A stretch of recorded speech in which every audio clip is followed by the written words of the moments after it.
Destination Sailing Channel is sponsored by Seawater Pro. If you are buying a watermaker, follow the link below and receive an additional set of filters with your purchase. If you speak with Mike at Seawater Pro, don't forget to mention Destination Sailing Channel. Hello and welcome to Destination Sailing Channel. I am Carla. And I am Simon. And we are from the YouTube sailing channel Sailing Ocean Fox. Over the past 3 years we have sailed over 26,000 miles through the Mediterranean, across the Atlantic and the Caribbean. In this series we will be looking at some of our favorite islands, towns and keys we have visited during our adventure. This will give you a fresh insight into your next destination, what to expect on arrival, places to stay, things to do and how to find those necessary provisions from gas to bananas. So let's start with this week's location in the Azores. In this program we're going to cover Ponta Delgada in São Miguel and Angra do Heroísmo, the island next door of Terceira.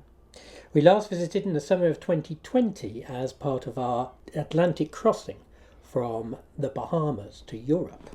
The location, so Ponta Delgada is located 2,000 nautical miles east of Bermuda, 2,300 nautical miles northeast of Antigua, and about 800 miles west of the Portuguese mainland. The language is Portuguese, but English is widely spoken, and we found that, or at least I found that a lot, because you speak Portuguese, so you're okay. So that's not a problem for you. The courtesy flag is the Portuguese national flag, the red and green flag for Portugal, and you should fly the Azores flag, which is blue, white, with the 9 stars, one for each island, below the Portuguese flag. The weather is subtropical oceanic, pleasantly warm in the summer, yet cool or mild for many months. They can get hit by a hurricane. The last one was the Hurricane Lorenzo. Generally, the winters are cool, wet and windy, with plenty of rain. They do get a lot of rain, and you can actually see that from the actual landscape, because it really is very green and very lush, and such a change when you're coming from the Caribbean. The Caribbean, yes. Because there obviously it's all sort of dry, sandy and blue waters. But here the water is absolutely stunning. They're really deep blue, but the land in contrast is so green. So absolutely green, yes, impressive. absolutely. Interesting facts about these islands. If these islands were measured from the seabed to the actual peak of the mountain, you would find that these were some of the tallest mountains in the world. San Miguel has a total height of around about 2,700 metres, or about 9,000 feet. They have the only tea plantation in Europe. I know, it's quite amazing. incredible, isn't it? Incredible. Absolutely beautiful, Yeah. stunning, isn't it? And you can Yes. go in there and you can actually see all the workings All of the all work, machinery. yes, yeah. Absolutely lovely. We'll cover that a little bit later. Yes. This is the only place in the world where they grow pineapples in greenhouses. It's amazing because you can see all the stages they have. If you go to visit one of the factories, so they have on each tunnel, all the stages of the pineapple. It's really interesting. They do some really nice pineapple liqueur, don't they? Absolutely yeah, and it lovely takes those. about 18 months to grow a pineapple. I know, it's quite a long time, isn't it? It's an awful long time. So when you chomp into one of your pineapples, think it's been growing for 18 months. The currency. The currency is euro. Absolutely, and the Azores is in the Schengen area. Another one. Yeah, another one, I'm afraid. I mean, the Schengen area is really taking over Europe, and it all does become a little bit of an issue for us yachtsmen Brits. who are not in Europe. We're with the masses now. Time zone. It's minus 1 UTC. Yeah. Navigation. As we said, the waters around the Azores are very deep.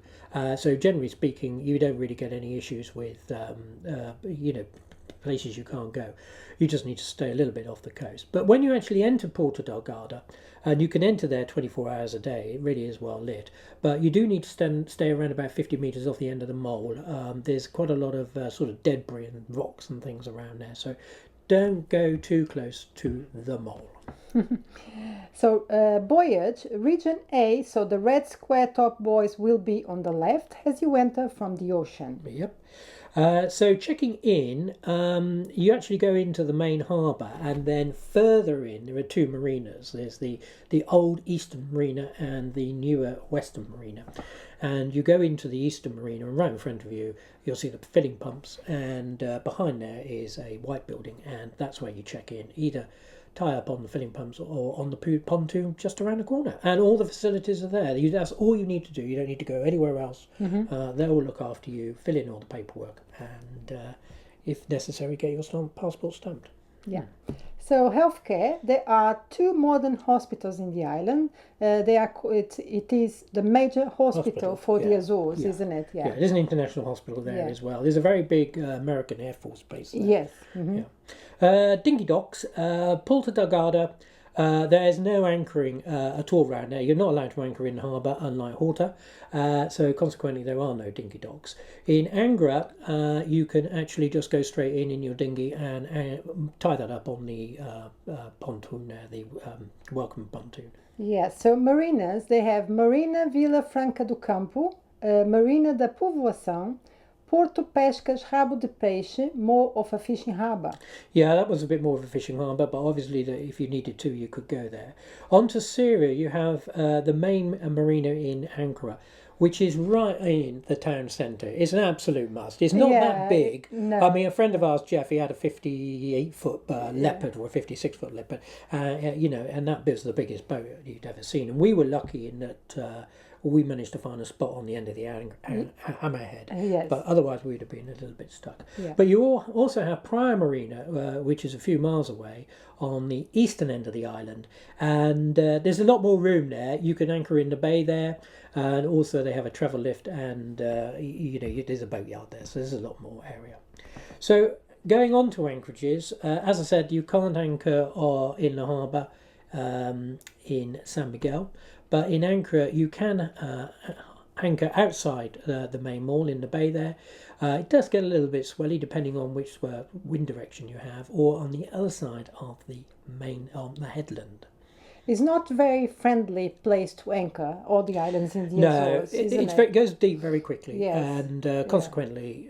you have always a big swell coming, and so you're not comfortable, especially if you have a monohull, but even for us wasn't very comfortable. The problem you actually have is that it's in the middle of the Atlantic. It is, so you've got that big Atlantic swells going on, and then all of a sudden you've got these little islands, and it's sort of like...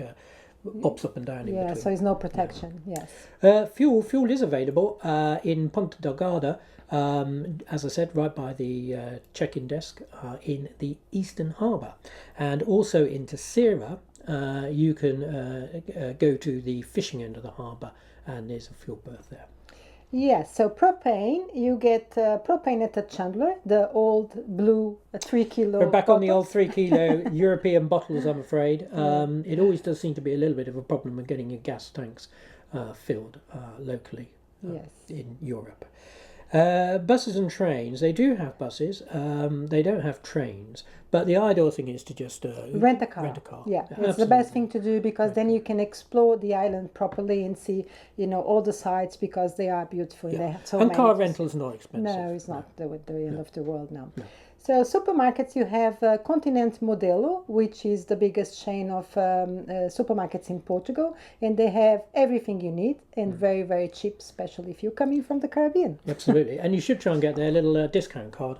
Yes, that's very helpful, that card, because it gives you discount on the card, so the next shop you're going to have like some money there sitting there. It surprises. It's around about 10% of your shopping bill.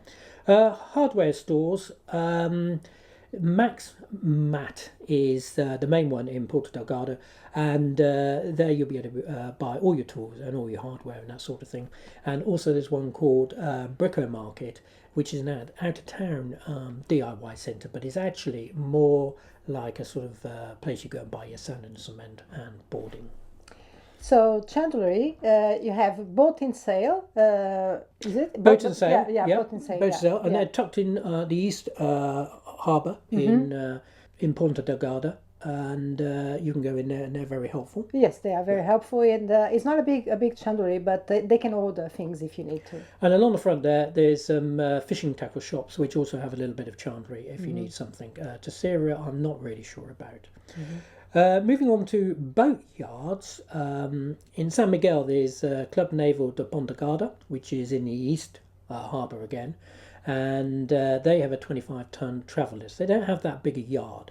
They also have a very large slipway there, which we actually went on and moored up, didn't we? And that meant we could get in a boat and get in to sea and scrub the bottom. Yeah, which is really good. Yes. Yeah, they're very, very helpful. Yes. On Terceira, there's a boatyard at Praia Marina, and they've got a travel lift there, and that's a much more organised spot. It's much bigger. Yes, Yeah, yes, places it is. to do. Yeah. Sailmaker, you have sail repair at boat and sail. Absolutely, they'll do your canvas work and they'll repair your sails if you actually need it. We actually went in there to get a price, and we noticed how much cheaper it was than in Bermuda. Don't do it in Bermuda. For the daytime repair, it was about 10%. Yeah.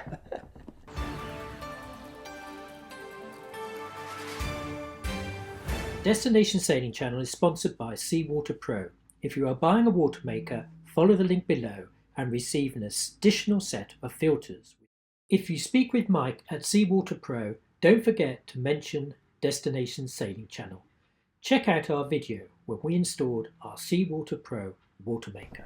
So what to see? Both of these islands are beautiful, and the scenery in the lakes are stunning. So you must rent a car and just go and explore around. Absolutely. You really have to see the lakes. Terceira, you have the capital Angra, and this is actually a UNESCO World Heritage Site, and it is absolutely stunning. You're right in there, the marina, and then right from there you've got all the narrow streets, all cobbled streets, absolutely beautiful, coloured houses, churches and everything else you could possibly think of. Overlooking the harbour is the amazing fort of Mount Brazil, Yes, which it is absolutely stunning. Yeah. We couldn't see inside because of COVID restrictions. This is Dobby, by the way. But we went around and it was beautiful. We absolutely loved. Yes. Now on San Miguel, here again, you really need to do a road trip. There's lots and lots of things to see on San Miguel. The thermal springs were absolutely incredible, Yes, weren't they? yes, absolutely beautiful. Yes. That's called the Fire Lagoon. That's really worth a The visit. Fire Lagoon for me was the most beautiful lagoon because they have loads of lagoons, but the Fire Lagoon for me was the most beautiful one. Yeah. The next thing that you will probably do on your trip around would see the tea plantation. Yes, the tea plantation is amazing. You can go inside the factory and see how they do the production. Yeah. They are still doing as they used to. Yeah, it's all very, very old-fashioned, yeah, and they old-fashioned. take you around the whole process. You have all the machinery there that Yeah. you can see. Absolutely, Yeah. and you get a free cup of tea. You get free Cup of tea is absolutely wonderful. and you are free to buy all all the their tea, teas. but Yeah. there's no charges, and you can sit out and have a look over the tea plantation itself. Absolutely beautiful. Amazing. Now there's another area called the Twin Lakes, and JP, a friend of ours who actually took us around the island, is going to tell us a little bit about the story of the Twin Lakes. A princess and a shepherd, and they fall in love, and the king found out and told the princess, you stay in the palace, and the shepherd goes to the other side and stay there with the cows. So the shepherd had blue eyes, the princess had green eyes. They start weeping when they fill up the lakes with green and blue. So then you have the waterfalls, which is another amazing site that you can't miss because it's just beautiful. They have it's a lot of groups of waterfalls, but this one is just amazing because they have so many. Yeah. It's just absolutely so stunning. beautiful. Absolutely beautiful, and you can actually go sort of rock climbing and things like that in the waterfalls. Absolutely fantastic. Yeah. So highly recommended. Get yourself a car, get out there, and go around the island and just get the touristy map, and you can find all these different places to go and see. Yeah. Absolutely beautiful. Yes. So connections. Yes, connections. So you have international airport is about 20 minutes away. Yep, absolutely no problem. You can get flights to Europe and to America. And then if you want to go to Terceira, you get a little hedgehopper plane that will take you over there. So thank you for listening to our channel. Just a reminder that you can see our adventure on YouTube at Sailing Ocean Fox. So they are episodes 126, 127 and 128. We will put a link on the description below. Destination Sailing Channel is supported by Seawater Pro. If you are buying a watermaker, look up the link below and receive an additional set of filters with your purchase. You would also be helping us to produce these free podcasts and videos. You can listen to Destination Sailing Channel as a podcast. Just search for the channel on your preferred podcast platform. This is Simon and Carla from Sailing Ocean Fox on YouTube, Facebook, Instagram, Twitter and all the major podcast platforms. So until next week, fair winds wherever you are sailing. Bye for now.